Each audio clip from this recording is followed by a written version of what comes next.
Are you looking for some budget-friendly storage ideas that won't break the bank? I've got a ton of ideas for you today. Let's get started.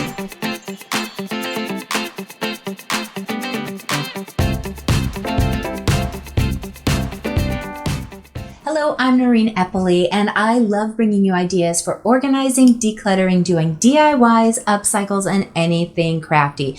But my number one thing is doing it on a budget. So many times I find that I am scrolling through and getting ideas. I think sometimes I like looking for organizing ideas almost as much as I like organizing. So I had a whole list of organizing ideas and I'm going to share them for you. And these ideas are not just for the craft room, they're for all areas. Let's get started with furniture. With so many apps available now like OfferUp, Letgo, Facebook Marketplace, finding discounted furniture has never been easier. I find free things in my area all the time. I don't know why. I know some of you don't have that, but there's also thrift stores and sometimes garage sales. So keep an eye open, but you might have a piece of furniture like this in your own home that you're thinking, I don't need this, I don't want this. Here are some ideas of ways to upcycle it. If you have access to a hutch like this and you don't want it in your dining room, use it for crafting in your pantry, in your garage. And the reason I love buffets is they always have drawers for extra storage. Changing tables are one of those things that have such a short life, and so they end up getting donated or discarded. Snatch those up because they are a wealth of storage space. Small armoires are fantastic because the inside of the door can be used with a pegboard or hooks to get all of that vertical space, and then you have the shelves that can easily be added on the inside, and sometimes they even have drawers. Even small bookcases and cubbies can be upcycled by adding a sturdy Lazy Susan to the bottom, and then utilizing the other three sides by adding bars, hooks, or baskets. You are creating a ton of storage, and don't forget the top can be used as well. Remember when everyone had large DVD and CD collections? These cabinets were so popular to organize and store them. Now that we've gone digital, many people are getting rid of these.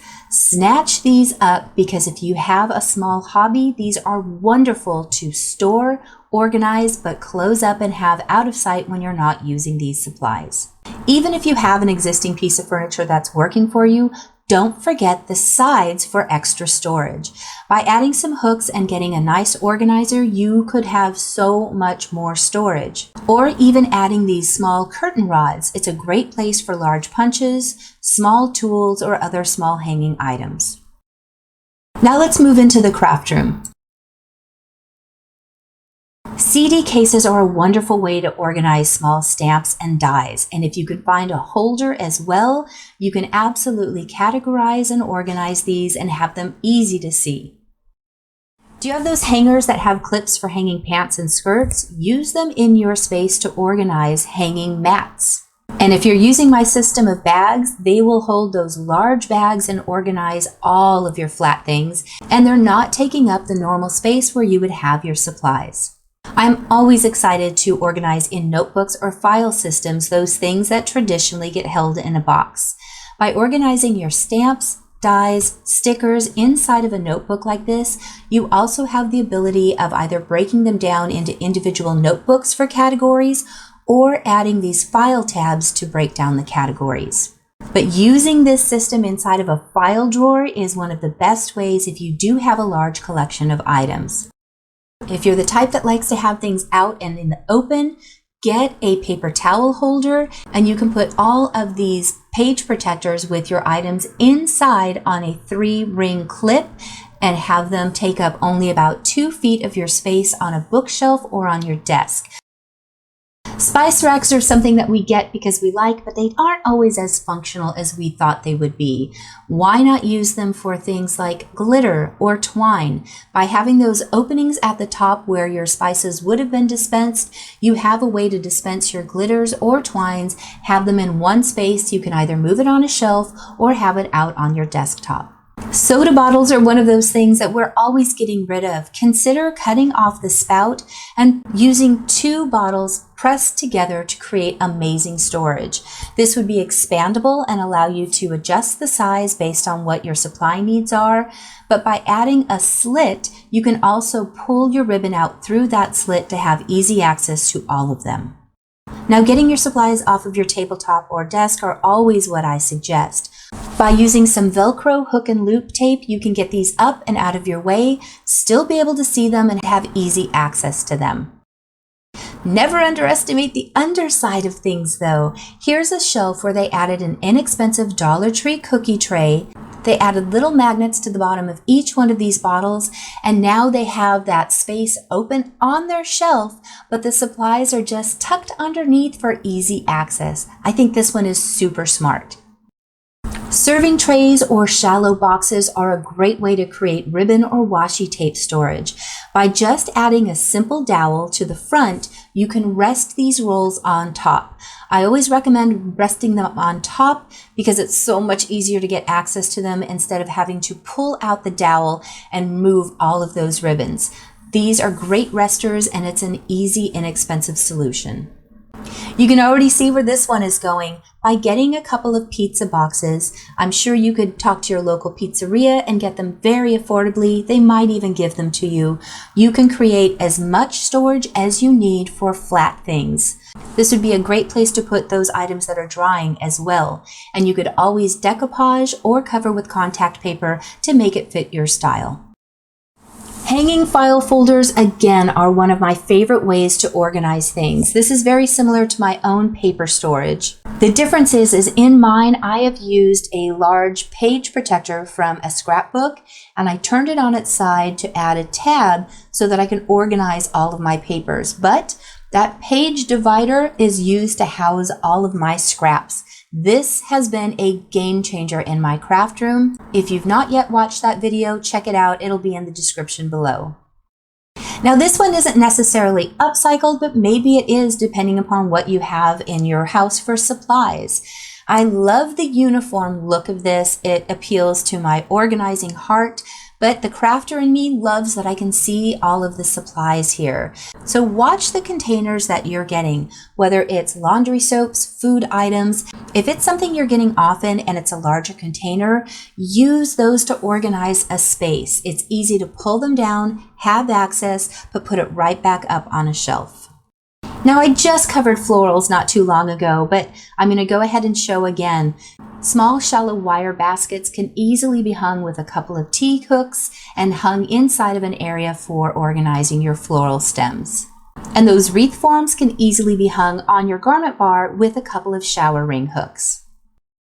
Now let's look at bobbins and floss for some of my sewers and embroiderers out there. This one I'm not sure would work or not, but I love the look of it. By getting some inexpensive straws and just feeding it through a hole with some foam core, you can create organizers for all of those bobbins. Don't want them out? Put them in a drawer by using this little ice cube tray. But this one is probably my favorite. They took a rubber band and put it around the spool of thread and then put the end of the rubber band through the bobbin. By twisting it around the spool of thread again, you've now created a home for the bobbin. Can I tell you how many times I've lost the matching thread that goes to the spool because they're not together?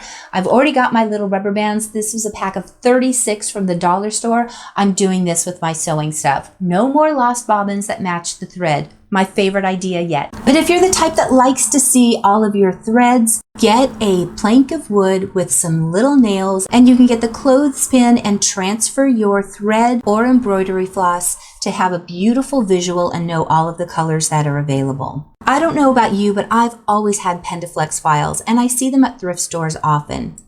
If you don't like having your threads out and you want them closed up, then you can go ahead and cut off the bottom of the Pendaflex, punch some holes in, and with some of those small clasp rings, you can have all of your threads hanging. This is a wonderful way to categorize them. This would hold a ton in one of these small file boxes, or you could use a file drawer. If you're the type that really wants them protected though, get a page protector. You could easily sew individual sections like this to store all of your threads. I did make a video a while back on how to make custom embellishment storage, so check that out. This is a great solution if you have a lot of those little smalls and you want to store it inside of a folder or a file cabinet. If you have small collections of buttons, go ahead and put them on a safety pin to keep them all neat and tidy and together. Now let's go into the garage and more for storage in other areas of your home.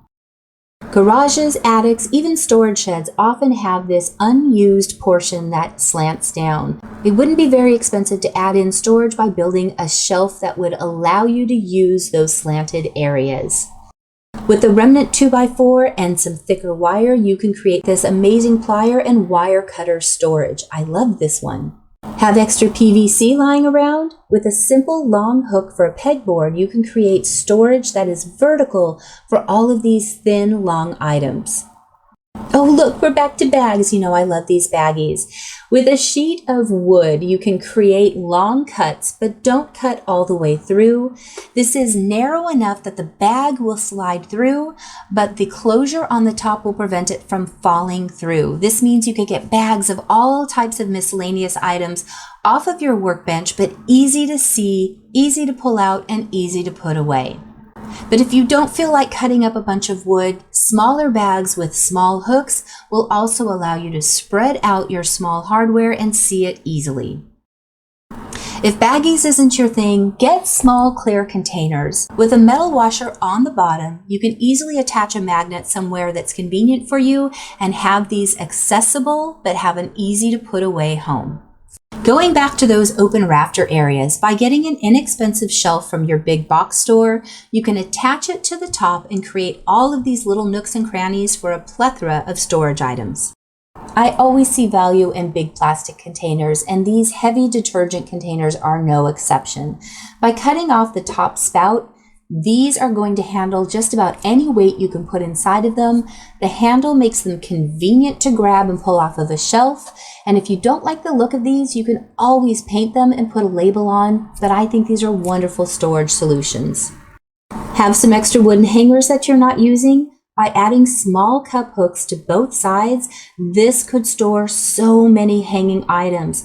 Belts, scarves, tools, bags. I love this idea for creating a ton of storage with something that you would probably be getting rid of. Let me know if you like compilation videos like this. As I said, sometimes I will spend hours losing myself looking on Instagram, Pinterest, Facebook, getting ideas, and I have folders for so many things. So if you like these compilation video ideas, let me know. I'll keep bringing them to you. Otherwise, I'll just keep picking out my favorites and bringing you the DIYs on those.